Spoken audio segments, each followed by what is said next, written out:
sorry for the background noise.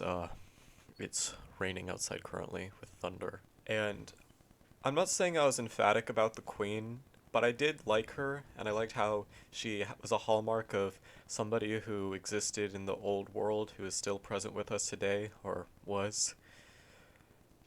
And the way social media in the West has completely dogpiled on this old woman monarch who essentially hasn't done much of anything. They're just coming out with accusations out of the woodwork like racist and just hateful person. So unless if you're Irish and you get a kick out of this because if you know the history you'll understand why. But unless you're Irish, we Americans are disgusting in the way that we're essentially celebrating the death of somebody we don't know because most of these people don't even have a remote clue about the Queen of England other than the fact that she exists and that she's an old white woman. And essentially they keep dogpiling on accusation after accusation.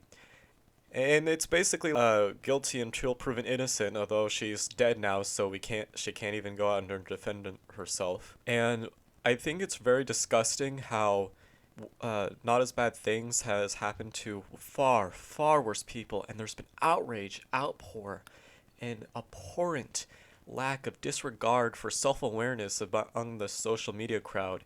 I think it's really reflects the absolute herd mentality of our modern culture in the West, along with social media culture and how they intertwine in this toxic stew of stupidity and self-loathing and hatred of themselves and others.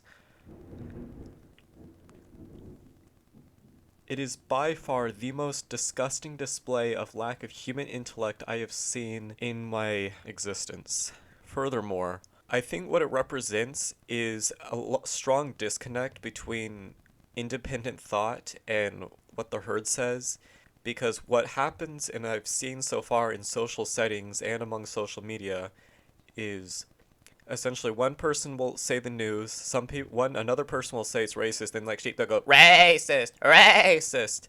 Do they forget that she's not done anything racist besides be born a British citizen, and also they completely forget the fact that Snoop Dogg has said that he thinks she isn't racist, and when he visited England, she gave him the "you're good man," even though a lot of people were scared of him because he's kind of appeared as the scary counterculture rapper to the British citizens, but she said, "Calm down." People just forget that. All that happens is the racist, the sheep. And again, to reiterate, if you're Irish, yeah, you can go party. I mean, it's kind of up to you. But for Americans and other people around the world who don't really have a strong connection to the glory of the British Empire, it's just it's not a situation where I say you should shut up, but learn about her, then get your two piece. If you still hate her, that's fine.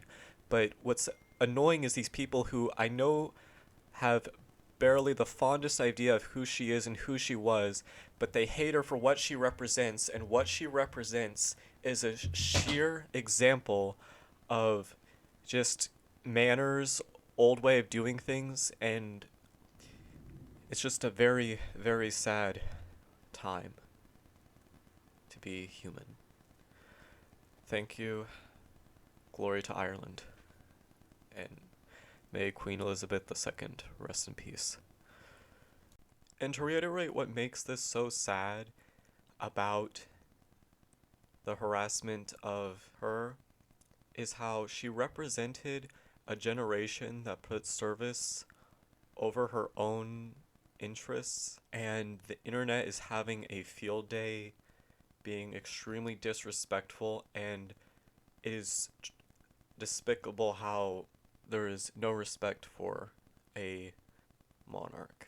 So I guess the point I was going for that is adults are now acting more like edgy teenagers, or just as edgy teenagers are. Because it's one thing when kids do it, but adults and children these days, their lines have been astronomically blurred with the self-entitlement, pity, and lack of thought It's revolting. So rest in peace. She stayed dignified her entire life. Also, just as another note, I kind of made this as a low edited, high emotional rant. Not a well researched, thought through video, but I still stand by most of what I said.